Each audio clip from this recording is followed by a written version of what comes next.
بسم اللہ الرحمن الرحیم۔ آج کا جو مین ٹاپک ہے وہ ہے ایمان مزاری ایڈوکیٹ اور اس کے شوہر علی چٹھا کی تفصیلات، جو ان کو گرفتار کیا گیا ہے اور جھوٹے مقدمے میں ان کو اب سزا سنائے جانے کے امکان ہے، تاکہ پاکستان میں جو انسانی حقوق کے لیے آوازیں ہیں ان کو دبایا جا سکے۔ تو ایمان مزاری جو پی ٹی آئی کی رہنما شیریں مزاری کی بیٹی ہے، جب شیریں رحمان گرفتار ہوئی تھی تو جس کی وجہ پارٹی چھوڑنے کی شیریں رحمان یہ بتاتی ہے اور کہتی ہے کہ میں نے اپنی بیٹی کی وجہ سے پی ٹی آئی کو چھوڑا، تو اس وقت میں اس کے جو ہے ایمان مزاری کے کوئی ایسے چیزوں پر اتفاق نہیں کرتا، لیکن جب کسی کا کوئی مظلوم ہو، اس کا وکیل نہ ہو، تو ایمان مزاری جیسی انسانی حقوق جس کے دل میں انسانیت کا درد ہو، لیکن ذات تو اللہ پاک کی بہتر جانتی ہے، لیکن جو ایمان مزاری ہے وہ اس کو غلط مقدمے میں گرفتار کیا۔ اس کی پہلے پاکستانی قوم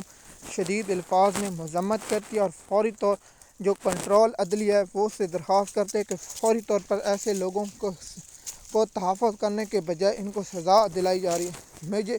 یاد ہے اگر ہماری زندگی رہی تو 5-6 سالوں بعد یہ عدلیہ ان لوگوں کے پاؤں چاٹے گی اور کہے گی کہ ہمیں معاف کر دو، لیکن پاکستانی قوم ان لوگوں کو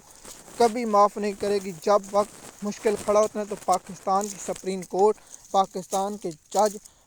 پیلے میں ان کی جو پیشاب ہے ان کو چاٹنا شروع کر دیتے ہیں، اور پاکستانی قوم کے ساتھ کھڑا ہونے کے بجائے یہ طاقتور حلقوں کے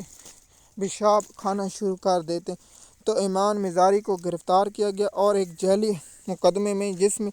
اس کے شوہر کو اور اس کو سزا سنائے جانے کا امکان ہے۔ جو انسانی حقوق کی تنظیمیں ہیں جو پاکستان میں انٹرنیشنل، وہ آوازیں اس لیے نہیں اٹھاتی